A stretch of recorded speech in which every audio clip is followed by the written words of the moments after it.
does.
Hello, everyone, and of course, welcome to Red United TV. It's your boy Ivorian Spice, and we are back. We are back. The catch up is back, which means the season is coming close to a start, baby. As always, remember to smash the like button and share across all social media platforms. We've got a lot to talk about because it's been so long since the season ended to up to now. You know, we've got Manchester United playing Manchester City this weekend in the Community Shield, was it the Charity Shield? And then next week, the season opener on a Friday night underneath the floodlights in front of the whole world to see what Manchester United, the new Manchester United, is going to be like. And I hope by that time we have some new signings, and I hope we don't get we save ourselves from embarrassment. But before we even get started, let me bring up Jerome as well. We got Jerome. Wait, let me just get that right. That doesn't seem right. Yep, that's better now. Jerome, my brother, man, how you been? First of all, I know it's been so long since man, it's been a minute. That break. It's been a minute, man. We needed that deserved break from mentioning that, because what a season we had last season, man. It was just headache, but we ended it off well, bro. How was that? Definitely. How was the whole break? The England Euros and everything, bro. I can't even lie. It's been a good break. Obviously, like you just said, we ended the season on a high with the FA Cup win, and then we had the Euros, which is another roller coaster in itself. It felt like I was watching United again. Got to the final. Obviously, we know what happened in the final. And then now we've got the Olympics going on. Lots of good things going on in the Olympics as well. Obviously, all of us have been enjoying our summers as well, having a break from the regular season. And so, it's less than 2 weeks till the season's back. And then it's back to the stress, the highs, the lows, and the rest of it. So, looking forward to it, really. I'm not gonna lie. I hope this time around it's not the same, but of course, you know, watching Manchester United transfers activities, because we're going to talk about it. We've got to talk about the preseason so far, and of course Manchester United's transfer targets and the preview for Manchester United versus Manchester City. Make sure you guys smash that like button, guys. We're live only on YouTube today, nothing else but YouTube, so we're exclusive to you guys. But a lot to talk about. But let's start it off. Of course, with Manchester United preseason. As you know, guys, Manchester United had their preseason tour and it's complete. They're back. The squad is back. The squad should be back in Manchester, as the rest of the squad has arrived in Manchester. Players like Kobe Mainu, Bruno Fernandes is back as well. Lisandro Martinez is back in the training ground. Facundo Pellistri was cited. Luke Shaw has returned to training. And then the rest of the team coming from America as well will be joining them. So this week, everyone should be back. But let's talk about it because Manchester United had their pre-season. They had what they played a good handful of 5 games, 2 in the UK, one against Rangers, and one against Rosenborg as in Denmark or Norway, whatever that was, Ollie's country, I think. Yeah, and then of course going abroad, playing Arsenal in the first game in the United States, and then playing Real Betis and ending it with Liverpool. So far in total, 2 wins and 3 defeats in the preseason. A lot of fans are saying, "Wait a minute, I'm still seeing the same Manchester United." Of course, Manchester United making an addition of Lenny Yoro, and which I'll ask you about your opinion of Lenny Yoro and Xerxes as well. Basically replacing Martial and of course Varane. But really and truly, Manchester United haven't really got cracking in the transfer market. If you look at it, the current situation, Van der Beek gone for less than 500k or something like that. Greenwood was always going to go, and another couple of players who left on the free. But let's start off with the preseason tour. And I don't know, because you told me that you haven't really watched the preseason tour. Everyone watches preseason tour, but what's your make of the results and what you hear from other Manchester United fans about the football that we're seeing as well? Yeah, in terms of preseason, yeah, like you said, I haven't watched much of the preseason. I've just seen highlights here and there because I knew that with the Euros and with England and other international countries getting far in the Euros, that we wasn't going to see our full squad. We were just going to see like more or less the second team playing and other youngsters playing to try and stake a claim to get in the team in the first team. So I knew it wasn't really going to be like something to really take too seriously. It was more just like getting the fitness up and hopefully it's in some sort of philosophy with the new coaching team headed up by Ruud van Nistelrooy. But from what I've seen so far and heard so far, we haven't seen that much change in the style of play, which is going to be difficult if we're using the same group of players from last season. So that's one of the negatives that I've taken from it. But obviously we've got, like you said, 2 new signings in, which at the moment, when it first was announced, it did feel like, yeah, we mean business. But as the days have gone by, it still feels like it's the same team. Because like you said, Xerxes replaced Martial. Euros obviously replaced Varane. So apart from those 2, it's more or less the same team. So at the moment, we're just kind of just waiting for outgoings, which is difficult in itself. So in terms of pre-season, there wasn't that much that I took from it. With the same like sort of core of the squad from last season. So all I can say is that we've got another like few weeks left of the transfer window to try and make some things happen. But the players that failed last season, we're just trying to see if they're able to like give us an extra 10% for this season. That's all I can expect really, because obviously they're a year older now, and the majority of them can't play the way that the manager wants, with the high line football and playing on the front foot. So there wasn't that much that I've taken away from this preseason. I can't even lie to you. And based on previous pre-seasons, we've had some positive results, and then we've been enthusiastic about the start of the season. And all of a sudden, as soon as the season proper starts, we lose or we don't have a good start.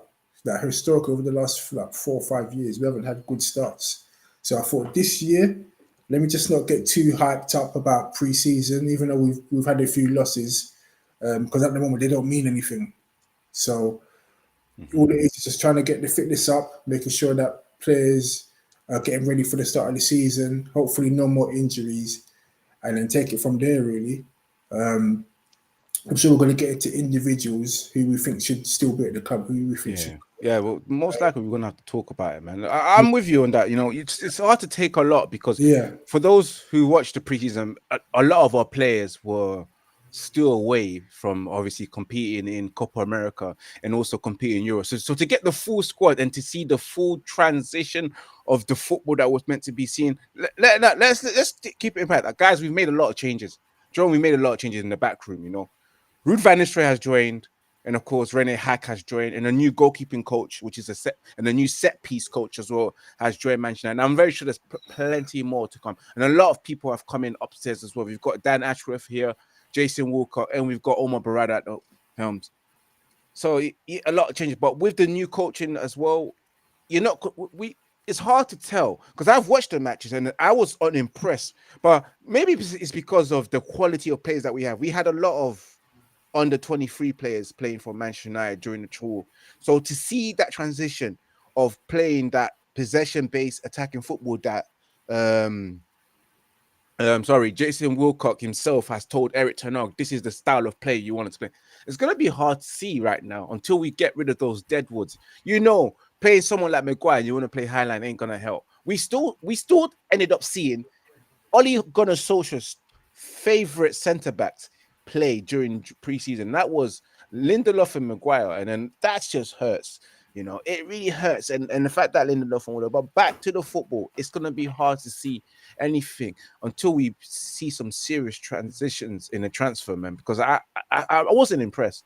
In preseason, I wasn't impressed. People say it's only preseason, but preseason sets the tone of the style of play, who's developed since last season, who's going to look sharper, what tactics we're going to play. And it's funny because to me, does it really matter about the players you have to implement the style of play? Does it really have to matter? As long as you can see that player who don't have the qualities, but you can see he's attempting, it should show by now. It's been 3 seasons, and we've got new additions. Van Nistelrooy at the helms, bro. Our favorite number 9 is back. You know what I think it is? I reckon that behind closed doors with no cameras in training, you're probably going to see ETH Ball how he wants to play. But when in front of the cameras, in front of millions, when shit gets real, they just revert back to type what they used to, which is back foot partner bus football, because they just don't have that confidence to go out and play the way that the manager wants. So they just go to what they're comfortable with. So that's why I got sympathy for the manager. He probably works on all these intricacies and different stuff in training, and when it comes to the real game, he's just sitting on the touchline thinking, what can I do? That I don't have control. At the end of the day, I can't control these players' bodies. So I've told them what they need to do, and if they're not following my instructions, what can I do? I can only try and get new players in that can play the way I want. But obviously, he's stuck with a lot of these players that are on high wages, and they still got like a year or two left on their contract. So his hands are tied behind his back on that front. So I've got a bit of sympathy there, but like you said, we should be seeing players at least trying, because we didn't see it at Liverpool in Jurgen Klopp's first couple of seasons. Maguire, let me know. Sorry to cut you off, Jerome. Maguire's been under Eric Ten Hag's stewardship for 2 years. Yeah, going into his 3rd year, and same as Marcus Rashford, same as Bruno Fernandes, although he wasn't in preseason, just like the same as other players that's been there since Ten Hag came in, like Aaron Bissaka. By now, you should be able to get the patterns of play where you need to be, to receive the ball, to start off attacks, when to press, when to trigger the press as well, guys. And they still don't get it. I don't get it, bro. They still don't get it. There's no excuses that you're footballers. You've been repeating the same pattern week in, week out. You're telling me on match day, everything just goes out your brain. You're that nervous. Yeah. You're shitting your pants. I'm wondering if it's just the arrogance of these players where they think, I earn 200k a week, I do what I want, and that's that. Because other clubs, they seem to be able to get their philosophies right. Now, even like at Arsenal, obviously it took Arteta a few years to get the team playing how he wants, but he's doing it now. And at Liverpool, obviously Klopp's gone, but their new manager is going to obviously take over from that current philosophy. And even it's going to be interesting to see if even Chelsea, under their new manager, see if how quickly they take to his football. And obviously, Ange at Spurs got his team playing the way he wants in his first season. So I'm just wondering if it's just the player attitude issue within our squad, and the fact that we've got a mix and match of players from multiple managers like Mourinho, Oli, ETH. And I think that might be one of the factors that has just made it difficult to get the team to play in sync.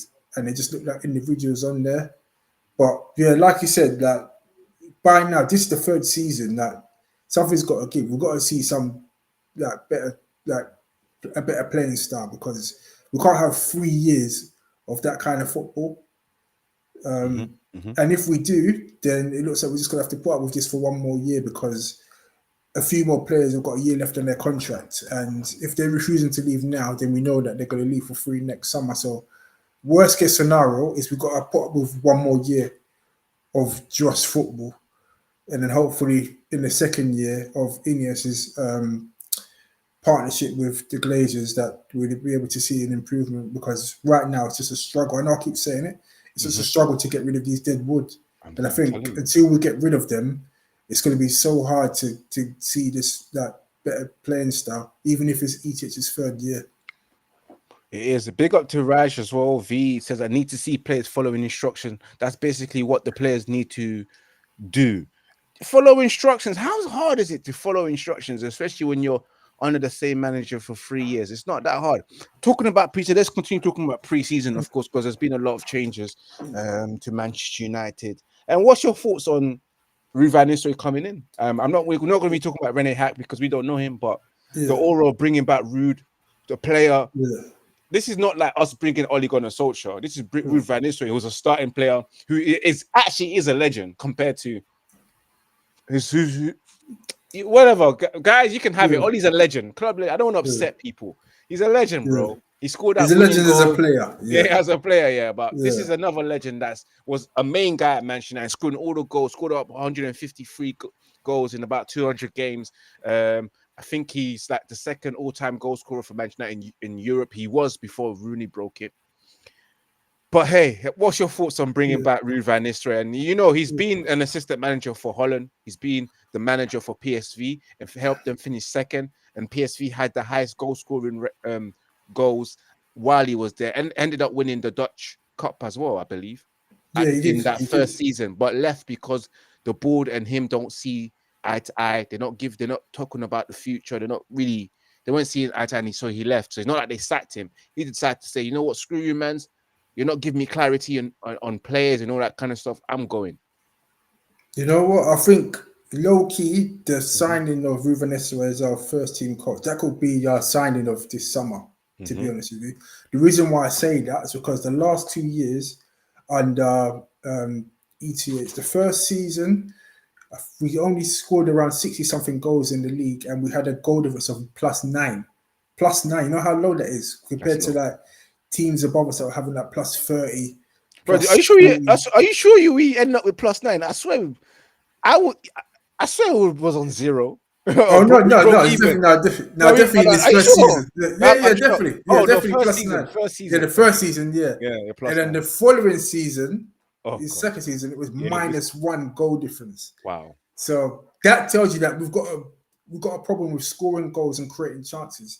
So bringing in Van Nistelrooy, who's known to be one of the most lethal strikers in Europe, is going to help our forward and our attacking play immensely, especially for players like Rashford and Garnacho and Ahmad, the wide players. He will tell them what is expected of them as a provider for the main number 9. And obviously with Højlund, he will show him how he needs to position himself to score goals, because obviously it was his debut season and he's still young, but he's got a lot to learn. And I think he could pick up a lot of different tricks of the trade from Van Nistelrooy, and hopefully he could be our main number 9 going forward. So I reckon it's a good addition to the coaching setup, and hopefully it will make us a more attractive outfit and score more goals, because the last 2 years we're just not scoring goals. The first season under Egypt, we were just relying on a solid defense with Varane and Martinez, but this season now, a lot of teams are going to be better. So we're going to need to make sure that we're scoring goals and making sure that teams are kind of seeing us as a threat, instead of just coming to Old Trafford and parking the bus knowing that we can't create chances. So yeah, I'm quite happy with the addition, and hopefully, the main thing is just creating more chances and just looking more like a team that's on the front foot. So hopefully Van Nistelrooy can instill that in the forward areas. Russia didn't McLaren and Van der Gaard do an okay job? Don't fully know. I would say they've done a good job in the first season, because obviously we finished third. We won a cup, and the football was better than what it was previously. But the second season was telling, because that's them fully implementing their style and look, you just look at the way everything went. I know there was injuries, but the football was atrocious. So I don't know. It's like, and I heard that Van der Gaard done arranged a lot of the training sessions. So again, everything can go back to the drawing board, which is the coaches. Everything runs back into the dugout, and that's the coaches. So I don't know. I would think they did. To be fair, I don't think they done the best. They did okay in the first season, but the second season was Yeah, definitely. telling. And it was about time because Steve McLaren to go and move on, and Van der Gaard. I think that jump from Ajax to Manchester United was probably too high for him. He came with his manager because that's his guy, and by the end of the day, he may have not been elite level as an assistant coach for Manchester United.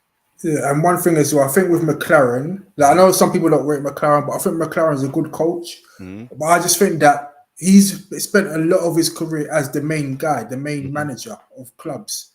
Obviously, he failed as England manager, but he's a manager in his own right. And I just thought that he was a bit obsolete there. Yeah, I think I think he just came in because he's sorry, guys. He knows the club. He knows the club. He has Premier League experience, and probably Ten Hag for who can I bring in that understands the Premier League and would probably give me instructions on a hard game in Stoke, knowing that I need to play my most physical players. You know what I mean, innit? Yeah, because he knows the league well. So probably say, no, today you need to play McTominay when you're playing against Burnley. I remember as well. In the Dutch league. ETH used to be McLaren's assistant. Yeah, exactly. So like the roles are reversed, and it's almost just like, what am I doing here? I'm just sitting on the touchline. This guy used to work for me. Yeah, exactly. It's weird, isn't it? Yeah, I just saw that you brought in.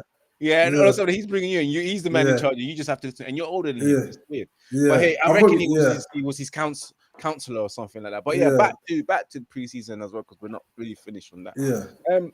I'm happy to see Ruud van Nistelrooy come in, because of course it's good for someone like Rasmus Højlund, and not just Rasmus Højlund, but the whole attacking team as well, including the midfielders as well. And let's just say Ruud van Nistelrooy is a manager on his own merit, so he can handle all areas. So it's like having another manager at Manchester United. And of course, Rene Hack also came from being a manager, he quit his job to come. So Manchester United technically, Jerome, have three managers, three coaches who are good enough to be managers in their own rights. So you have three heads of managers. You cannot fail this season, because Ruud van Nistelrooy is very good at what he done at PSV. He got them conceding less goals and scoring way more goals and playing attacking football. Rene Hack, we can't just tell you what he's done at where he was. I don't know what it was called, if it was FC20 or McLaren. No. Rene Hack. I don't know where he was. I can't remember. Eagle. I think Go Eagle FC or something like that. Yeah. But again, there is no excuse. But I'm happy to see Ruud, because of why? One of my favorite strikers, and not just that.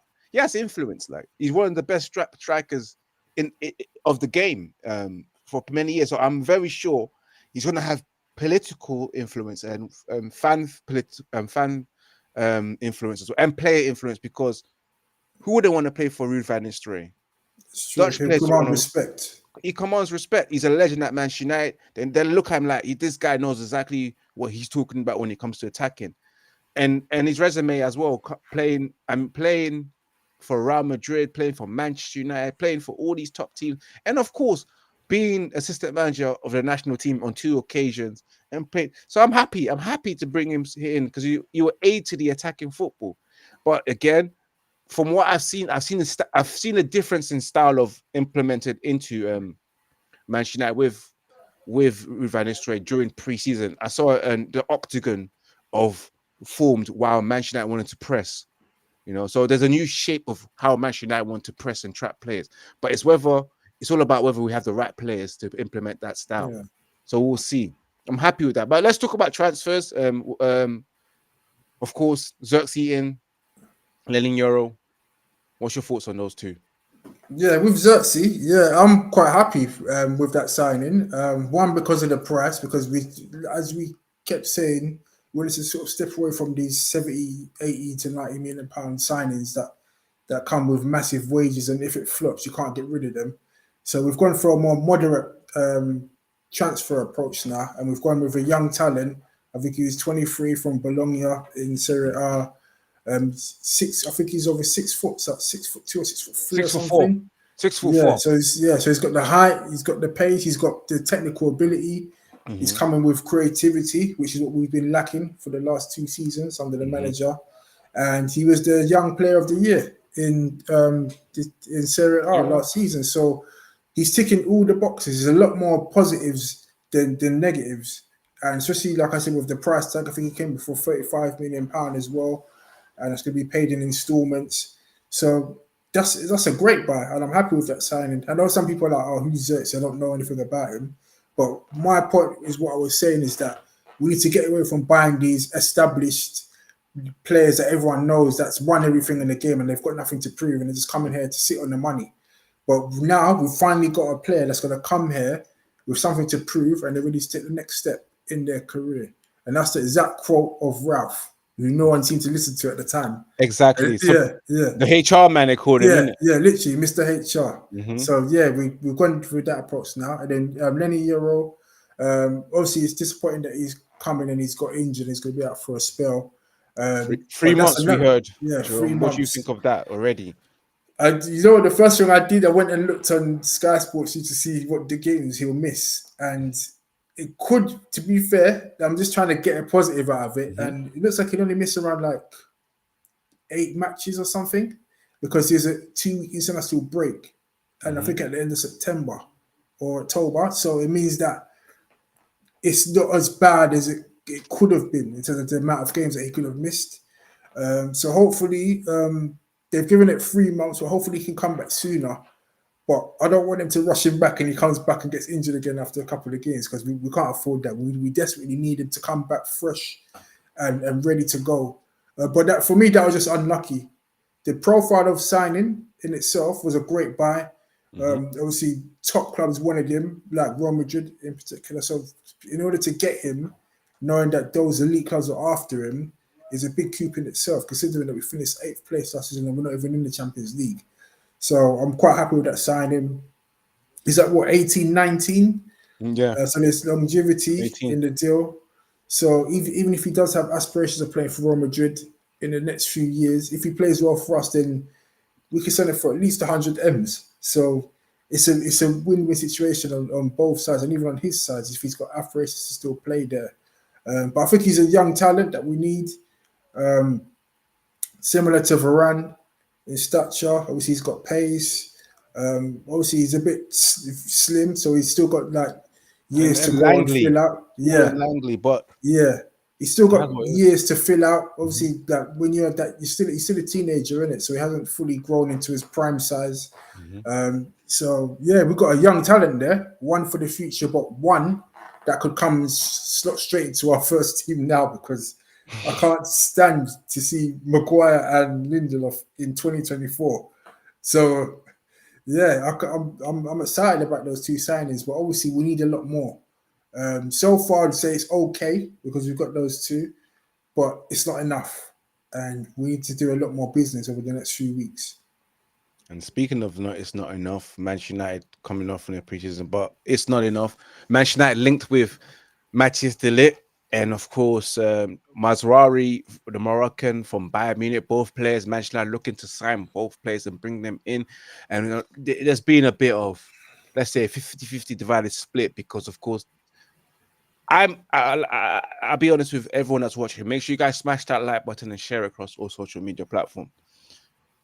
I know, hearing the likes of Matthias de Ligt, knowing that they can say he failed at Juventus, they can say he failed at Bayern Munich, but the guy's 24 years old and he's played at elite level clubs. He's been playing in the Champions League consistently as well, and still in his prime. He hasn't even reached his prime yet. He's 24 and he's still got a lot to improve. And let's not forget that but Bayern Munich have to sell because they need to make money. They need to sell in order to buy.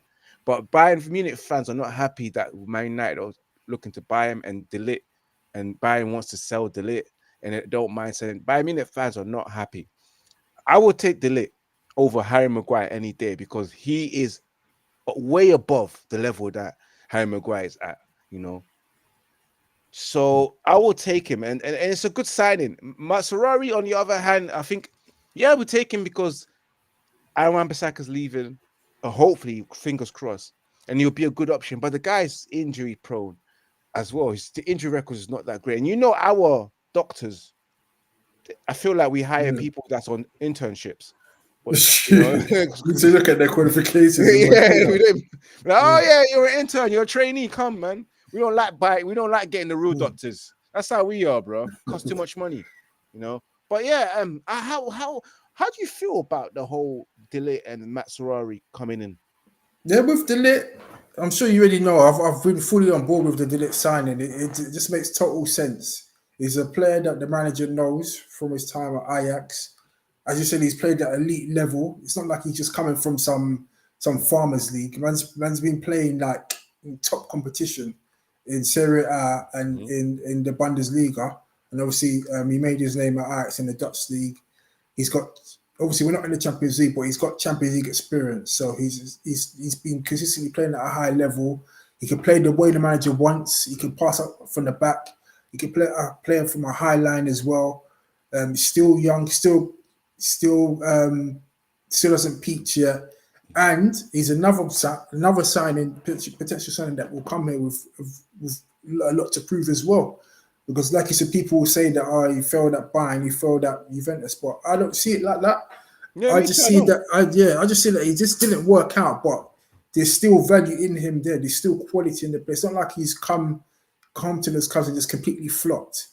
It's just one of those cases where he's just come to those clubs at a time where they just haven't been performing as a unit because when he came to Juventus, they were kind of more or less on the decline. They had their dominance of winning like 9 or 10 Serie A's in a row, and then it kind of just went downhill. Like, and then obviously Ronaldo left and the rest of it.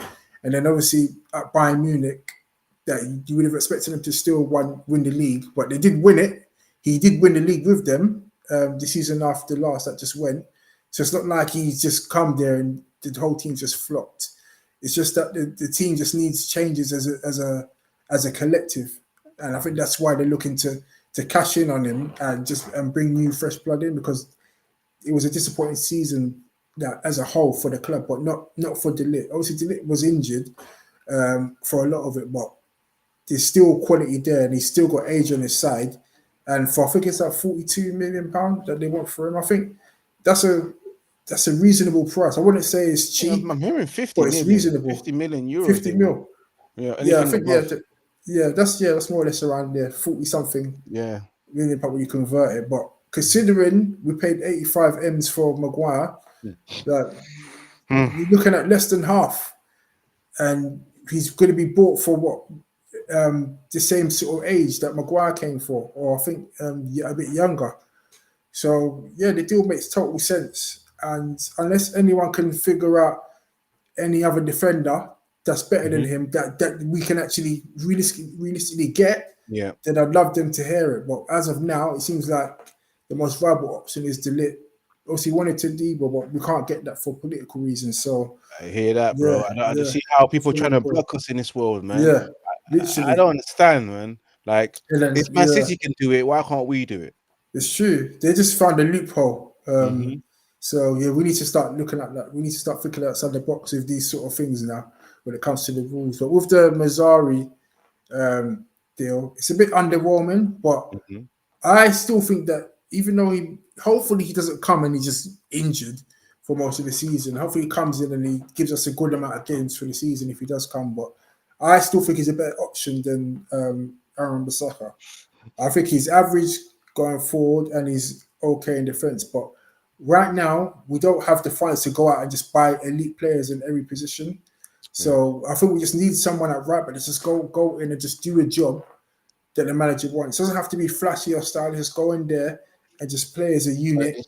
it's And that he has the right profile in terms he can play yeah, out from that's the it. back, Yeah, compared to put the balls in that Aaron Wan-Bissaka can't do and yeah, join the attacking phases. The stuff that Aaron Wan-Bissaka looks like he's Bambi on ice on the pitch. yeah. Yeah, Or a fish riding Mazraoui a would do bike. it better. Yeah, like if you saw preseason, and you saw Aaron Wan-Bissaka trying to drain the attack. It's just disgusting. It's ugh. Yeah, I saw clips of it and I just thought, Yeah, nah, I'm I like, can see why they're trying to get rid of him. Yeah.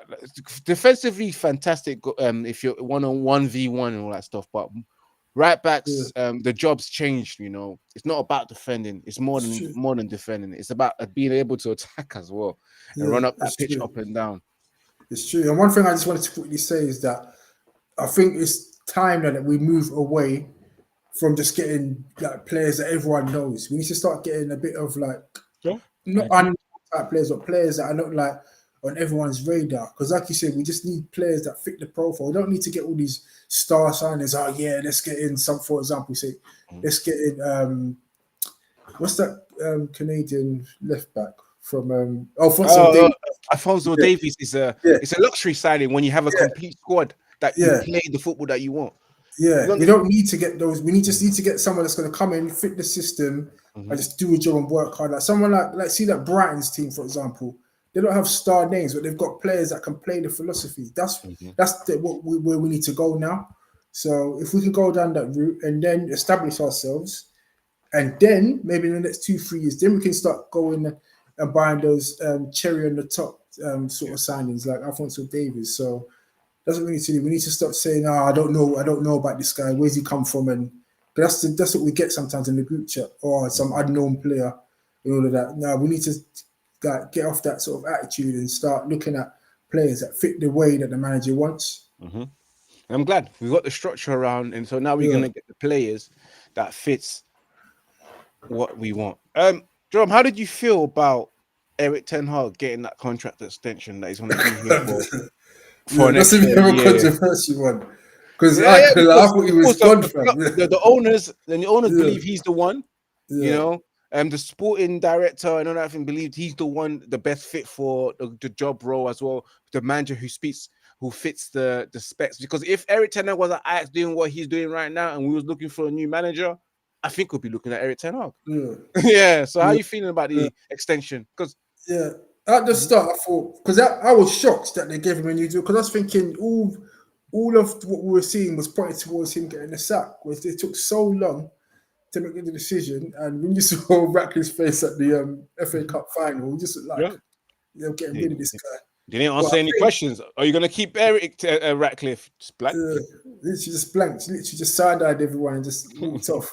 But I reckon that a combination of fan pressure, because of the FA Cup win, and the fact that there wasn't any other viable alternatives to him, led them to keep him. Because I think from the reports coming out that they wanted Tuchel, but for whatever reason, that Tuchel's ideas didn't fit in with theirs, and they just went elsewhere. And then just to save face, the reports came out that Tuchel wasn't ready to go into Rotterdam, was taking some time out, and then Man United came up with some other sub story to make it like, we weren't really that interested.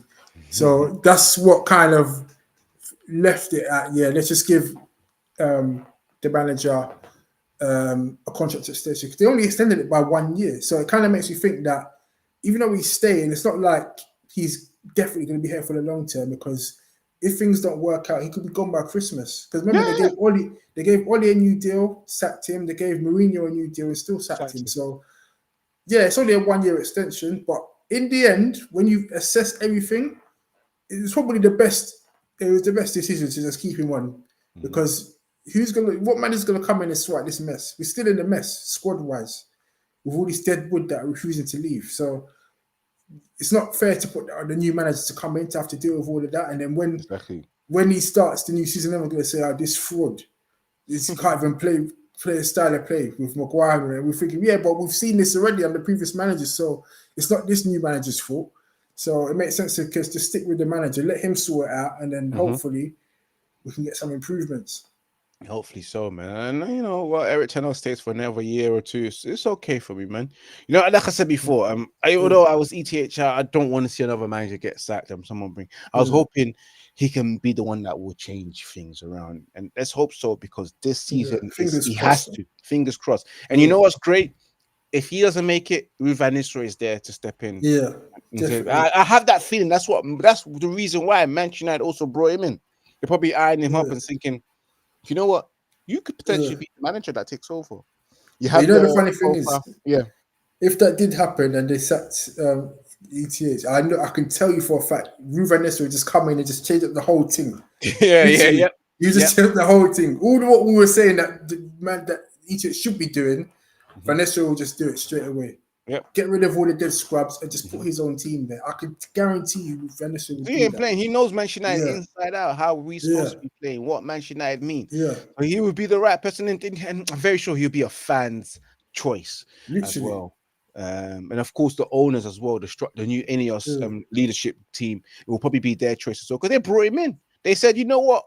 We want to keep you, Eric Ten Hag, but the guys that you have are scrubs as well. We want to get rid of your scrubs. Is that okay? But we will keep you because you're the right manager, but the people around you that sit around the table with you ain't good enough. And how refreshing is it, Jerome, that you get to see video clips of Eric Ten Hag conversing with the leadership team, you know, with people like Brasford, Jason Wilcock, and of course, Dan Ashworth. Dan Ashworth speaking to players. They went on tour with them. They went on tour. They're about football. They're about football. They're not like that scrub Ed Woodward, where you can't even get a meeting with him. You're asking Petrus Everett to tell Ed Woodward, your boy, to pick up his fucking phone because I'm trying to track a deal with him. It's true. That's really pleasing to see that we're getting more visibility. We're getting with the board, footballing owners talking and discussing football, like sitting to Eric Ten Hag on the table and say, like, Ten Hag, we're not really pressing that from the back. What do we need? I have an idea for you, Eric Ten Hag. How about you try this and that? How about you bench him? It's true. Gone are the days of chasing board members for questions and they just ignoring them, running into cabs. Remember? One thing I remember watching All or Nothing, Tottenham Hotspurs. Danny Levy sitting down with Jose Mourinho saying, "Can you get the best out of him?" Talking football, and I 100%, 1,000% knew that this never happened between Ole Gunnar Solskjaer and Ed Woodward. They never sat down at the canteen and ate with the players and talk football. He didn't care. And about football, about structure, everything else. But I'm just happy to see that. I'm happy to see clips of ownership showing faces, making themselves present, that we are here. We're not joking. We're going to watch you make mistakes in training. You better be training properly as well. Because I'm very sure everyone was on their toes when they were training in the States. Definitely. Because they know that all the players know that they're all under the microscope now. Everyone's being scrutinized now. The new structure's there. They're all watching. They're all seeing who's performing, who's not pulling their weight, who needs to go, what we need to improve the squad. They know now. So these players are like, training's better and all that, ready to go, ready to give them all this season, all the usual bullshit. But owners will be watching. Owners will watch them. Yeah. Owners actually like football, unlike the previous owners. Our owners like football. Our owner is a Manchester United fan. So he knows what he wants to see. So I remember one time. So I remember one time. I think there was a game at Old Trafford, but we were playing shit. And Sir Alex Ferguson was sitting next to Sir Dave Brailsford. And Sir Alex Ferguson all just jumping, getting aside and all that. And then Brailsford was just sitting there looking miserable. Thinking, what is this bullshit that I'm watching? And I was thinking, So Alex it was Ratcliffe as well was there. He was like, what is this shit? Yeah, just looking for this is dead football, and Sir Alex Ferguson was smiling and chatting to them. I was thinking, don't try and gaslight them. Like, don't gaslight them. They can see that this football's trash. So sometimes I know Sir Alex Ferguson is watching as a fan, but sometimes you just gotta be like, nah, this ain't gonna be sustainable, and we need to do so. So I'm glad that like you said, we've got proper football people now that they're not just sitting there watching the games as fans. They're sitting watching to see what the good points are, what do we need to improve on to get us to go to go forward as a club. So it's good now, because before we never had anyone. We had Woodward just sitting there looking numb, and then the Glazers never turn up to football matches. So now we've got a presence now, and we've got people auditing and monitoring. Exactly. Monitoring the performances, monitoring the style of play, monitoring everything. And it's a good thing. Manchester United making changes in at the training ground as well. They've invested 50 million into the training ground, and of course the stadium as well. It's another situation whether Manchester United are looking to completely rebuild a new stadium or expand on the current stadium. Sir Richard Ratcliffe has sent out a task force to make that decision by the end of this year. So there's a lot of things happening in Manchester United behind the scene. Before we come close to the end of this show, we've got a couple of minutes, about 12 minutes left. Who would you like to see come in as well in terms of areas? It doesn't have to be a player, but which other areas should Manchester United be focusing on? Because of course we're linked to two defenders, but what are the other areas that we need to invest in? Who would you like to see go as well? Realistically, Right, yeah. I would like to see Scott go. I know some people are yeah, because Scott scored some important goals, but I think if we get a proper defensive midfielder in that can control the game, then we can compensate for the goals that Scott was scoring last season, because it would go through somewhere else, because we'll be creating more chances and controlling the game. If we're not winning the midfield battle, then we're not going to be creating that much chances. So if we can get someone, a midfield controller, that can come in and help us control the game and play on the front foot, then we're going to naturally create more chances and score more goals. So I think Scott needs to go, and I think with him having the British tax and being homegrown, I think he's probably one of the few players that we could realistically sell. So I think obviously Fulham are interested in him. West Ham were last season. So I think it's realistic that we can actually get him sold. In terms of Casemiro, I'm not gonna lie, I think we need to see if maybe it might be later on in August, but we need to see if we can get a buy for him, because he's too inconsistent. yeah, And he just fell off a cliff last season. He looked like he just gave up. And I think he's 32 now. He's on like 350k. I think, yeah, while the iron's hot, just try and see if we can get a buy for him. Maybe Saudi might hopefully coming for him, but I just think we need to get rid of him now. And yeah, so definitely midfield we need to strengthen. I've heard we're linked with Agate from PSG. That looks like it could happen now, because they bought in Neves, isn't it? So I think they're going to need to sell to balance the books. they definitely have to balance the books, and I'm happy about that. Yeah, I'm so that so will work in happy our about it. favour.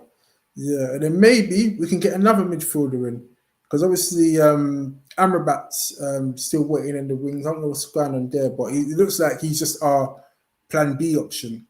I reckon with Amrabat, if we don't get our midfield targets in, then they'll just get Amrabat in like towards the end of August. But Fenerbahce, I'm hearing that they're interested in bringing El Galatasaray, whichever one of those Turkish teams are interested in bringing Sofian Amrabat. But I'm very sure Sofian Amrabat wouldn't mind making him wait until Manchester United come calling. But Ugarte should be coming soon, you know. But imagine that, you know, if we had the funds, we probably would have went for João Neves for 70 million, exactly the same amount they paid for.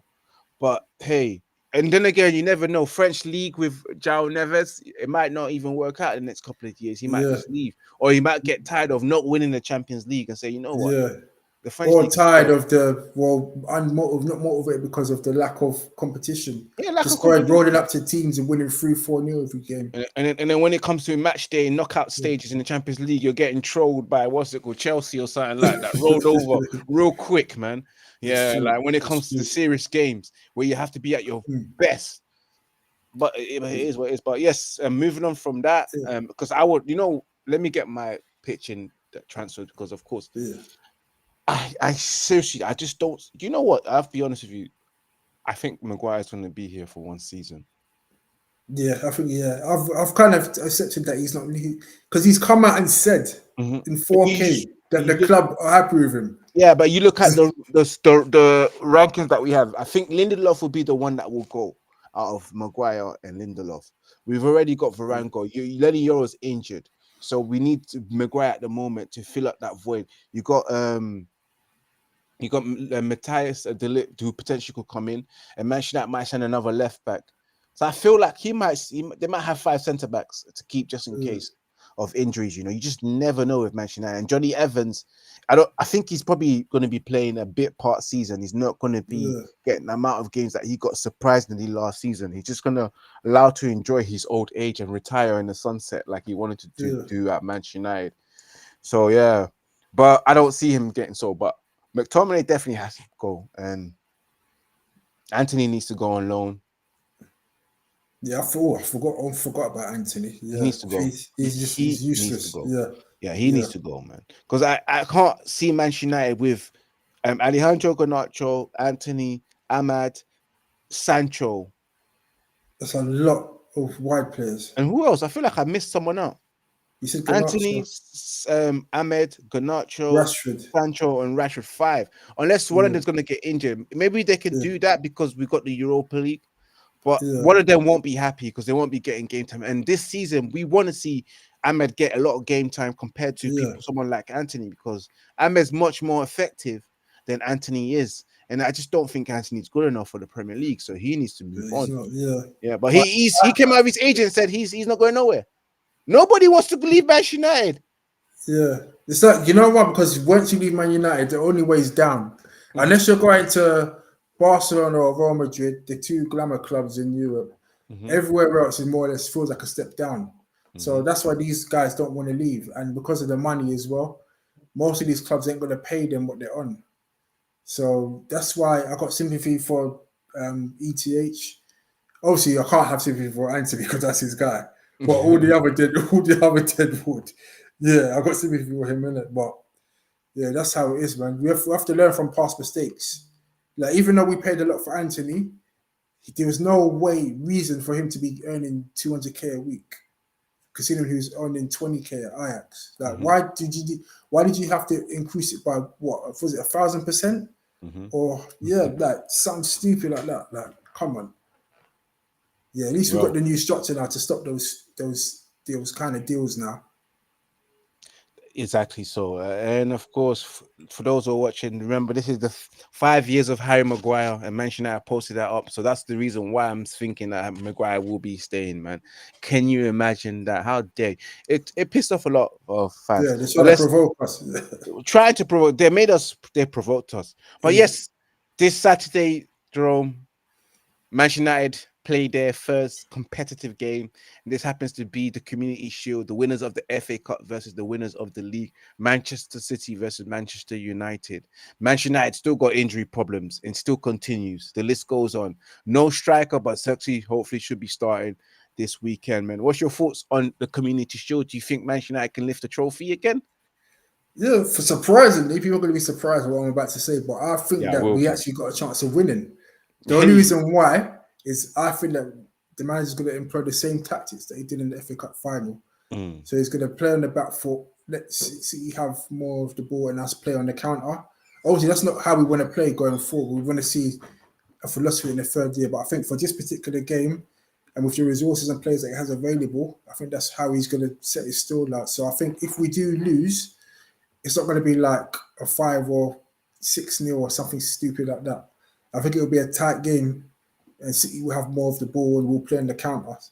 So hopefully we can nick it, win it 2-1 or something. But I don't think even City have full flowing themselves, actually. I've seen some of their results, they've been losing. Obviously, they beat Chelsea in the last game, but they're not firing on all cylinders. And I guess it's still technically pre season. mhm. So it's a glorified friendly in effect. But yeah, I don't think they're going to be firing on all cylinders. Remember last season, Arsenal beat City in the Community Shield. Yeah. So yeah, it's not that deep. I'm not getting too gassed over like pre-season and Community Shield, if I'm going to be honest with you, Mhm. because we've had seasons like especially on the Louis Van Gaal, I thought we won every single game Yeah, in in preseason, football was pre-season. back. Yeah, yeah, literally, thought we was back on the that Fergie days. And as soon as we played Reading at Old Trafford, first game of the season, we lost. Back to reality. So I'd rather us just win that game against Fulham. I'm just targeting that Fulham. I don't want to beat City in the Community Shield and lose to Fulham. I don't think I can stomach that. So yeah, I just need us to start doing well in the league, man. Yeah. I'm not really bothered about the Community Shield like that It'll because be we're not nice. It'll ready. be nice to win a It'd be trophy. nice to win it for the Just occasion. set the pace in it Yeah, and just bring up the yeah, momentum. yeah. And make the guys even much more, motivated that yeah, we can do Confidence, something yeah, this for the season. Yeah. season, yeah. But But it's yeah, our we got first game, yeah, Friday night, underneath the floodlights, bro.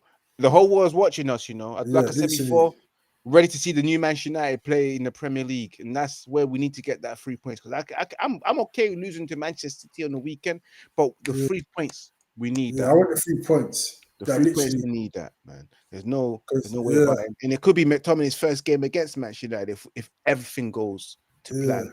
And Aaron it's true. Wan-Bissaka gone as well. Yeah, to West we Ham. need them gone, man. Apparently, I saw in the group chat that Mhm. the Aaron Saka's demanding a payoff from United Why to not? leave. Pay him off. He's Let got him 1 year go. left, I think.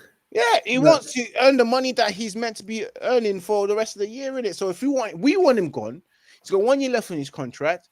If we have to pay the remaining 30% that West Ham can't afford to pay, we're in the same situation with the Harry Maguire with situation Maguire. last year with the Yeah, same team, Jerome. With the yeah. same team, Maguire said, "You know what? I would go, but you guys have to pay the rest of my salary to match that." Because West Ham can't do that. And Manchester United said, "No, Yeah, this it's a time bit they of a need to say sticky one. yeah." See, yeah, I think we just, yeah, you're right. That I was think we under just need old to, leadership. yeah, That was when the scrubs didn't know yeah. what they're doing. Now we've got guys So who know what they're yeah, doing. so whichever way you look at, it, we just need to just hold the L on that Yeah, because because there's they it's want, our mistake. yeah, they We want him pay gone. Mhm. excessively high wages, so it's our fault. So we need to, sort that out because yeah, you can't be expecting clubs like Fulham and West Ham to be paying these players like 90k a week, Mhm. or in Maguire's case, 190k a week. Mhm. It's not realistic. Of these clubs are not even in the Champions League to be paying Champions League. That's Champions League salary. So yeah, something's got to give. It's either that or we've got to wait another year of these scrubs, and next year, Scott and Aaron Bissaka's contract runs out. They leave on a free, Mhm. and Maguire would leave on a free as well. But with Maguire, we can actually offer him another year on his contract. You know that Yeah, an he's got a extension. year left with an option of his further year. But the club ain't that stupid. No, we So ain't doing just that. We're not take gonna it as do that that. Maguire's just got 1 year left because yeah. Cut, fam. Go. So one Leave more us year alone. potentially of scrubs, and then we can start looking at getting in proper players next season. Okay, so So it's just yes, require a lot of patience. That's it, patience, man. it is what it is. But big up to everyone. We have come to the end of the show. We had a blast. A whole hour has gone by. Again, back next week, Monday, to discuss the community shield and other transfers and whatever's going on regarding Manchester United. But we're back, baby. The catch up is back. The season's starting again. It's gonna be a nice next 9-7 months of Manchester Mm. United hard takes. But at this time, John, I'm hoping we end with big smiles on our face in a successful season. We've won the Europa League, we've won the FA Cup or the Community Shield, whichever it is, and finish in the top four of the champions top four of the league and qualify for Champions League. That's all we want for next season, you know. What about you, Jerome? What are you thinking next season? What's your expectation before we Yeah, leave? we have to get top four. I Mhm. know as things stand now, we don't have a top four level squad, but hopefully in the next few weeks we could sort some stuff out and fight for that top four because it's going to hit the Glazers' pockets hard if we have 2 seasons outside the Champions League with sponsors Mhm. and stuff. So Mhm. we're going to have to target that. And if we don't get top four, we have to win the Europa League. So I'm hoping for a top four and playing better football. That's all I ask for this season. I don't Yeah, even care about a trophy. just Just want to top play better four and football. good football. Mhm. Just see how Arsenal were under Wenger. That's what I want this season. Top four and good football. So, well, right now it's looking difficult because obviously the personnel. Yeah. But just getting into the Champions League is a priority. Yeah, man. And just this time, I don't want to see ETH out trending in the first early stages of the season. I'm tired, man. I just want a manager that can just hit it on the get go, like just from the get go. Why is it always us? Why is it always us that need to go through this, spending so much money, but we're out? Everyone else is spending the exact same money at us, but we're the one that can't even succeed, man. But it is It's about true. structure. But big up to everyone that's tuning. Smash that like button. Me and Jerome are back next week, Monday, 8 p.m. UK time, to talk about this Manchester United versus Man City in the Community Shield and everything related to Manchester United, and of course the preview for the Fulham game. Big up to everyone as well, as always. Remember to subscribe to Red United TV, smash that like button, follow Jerome on Instagram as well, and of course, become a member of Red United TV. Click the YouTube button, look on the side, click on the membership, select the perk that suits you, and come and support Red United TV. Till next time, as always, like I said before, remember to keep it united and remember to keep it Red United. We'll see you next week. Yeah. Peace to Big up, everyone. people. Big up to Big you up. guys.